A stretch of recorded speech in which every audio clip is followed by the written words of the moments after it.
Well, good morning again. If you're catching this again, accidentally posted this on my page as we step into this new season of where we're all at. It's getting onto different platforms that we've never really used before. So, my name is Dustin here on part of the ministry team at Quest Church.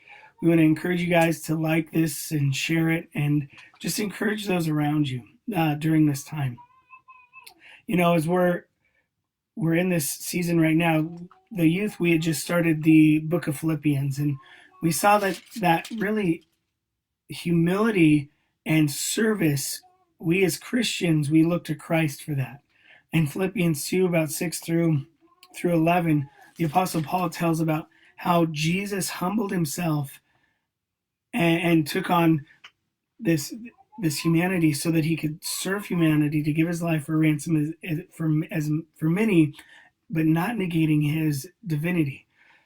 So we're looking at the book of Philippians, and a verse that often gets used is Philippians 4:13. Maybe a lot of athletes use that. A lot of sports people are using it, things like that. And it's one of those verses: I can do all things through Christ who strengthens me. It sounds great. It's very encouraging. But I know for myself, I'm not going to dunk a basketball anytime soon. I'm not going to drive a golf ball 500 yards anytime, probably not 100 yards anytime soon.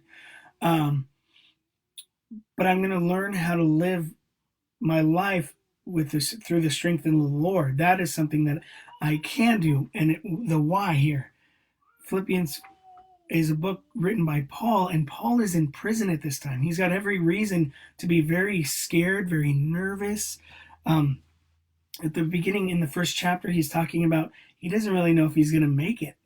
He doesn't know if he's going to live through this or if he's going to die at the end of it. And he says, to me, live is for Christ, but to die is gain. And then he wrestles with this. He would rather be with Christ, but he recognizes that his sacrifice right now is not being with Christ, but it's serving those around him. And so he comes into chapter 4 here in Philippians, and he writes, starting in verse 10, I rejoice in the Lord greatly that now at length you have revived your concern for me. You were indeed concerned for me, but you had no opportunity. So the Philippians sent a guy, Epaphroditus, to help Paul, to bring him like a basket of goods, if you will, to bless him. And he said, hey, you didn't have a way to do this before, and thank you for doing this now. And then he comes into verse 11. He says, not that I'm speaking of being in need, he's in prison. He's shackled. He's got nothing.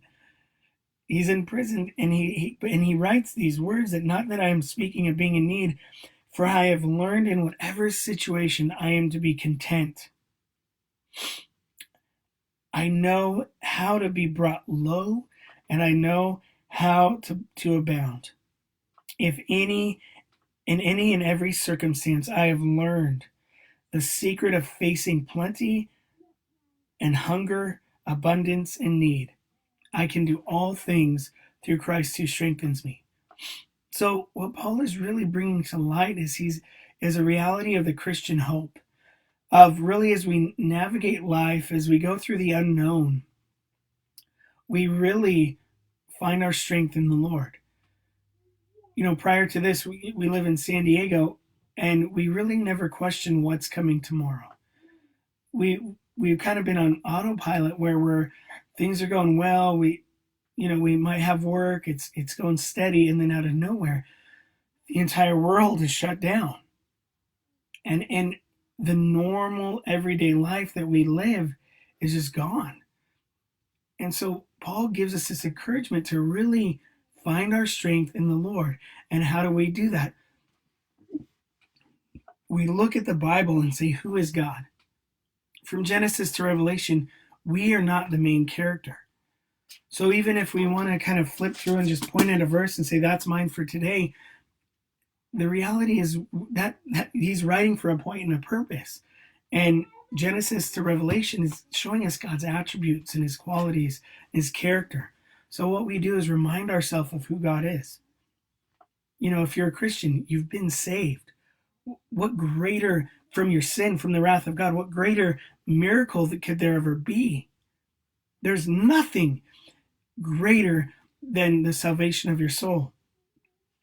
And we know that we've been redeemed, and yet we forget, and in our moment we say, it's too much, it's too much.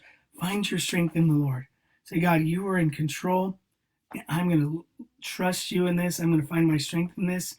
I'm going to find the toilet paper where I could find it, but I'm going to find my strength in you.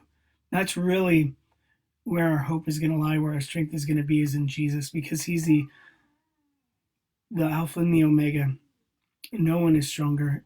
The devil cannot light a candle near him. I mean, the sovereignty of the Lord compared to the finite ability of Satan is absurd, the difference. So when I encourage you guys, find your strength in the Lord during this time. Look to him, because he's the one that's not going to leave you. He's not going to forsake you. He's not going to fail you. So you guys have a blessed day. When I encourage you guys, look to questsd.com.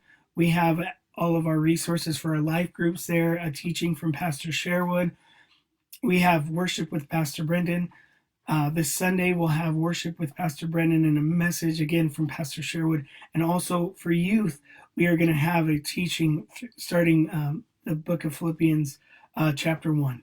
So if you guys are not finding anywhere, plug the church, be the church, love your families right now. You guys have a great and blessed day.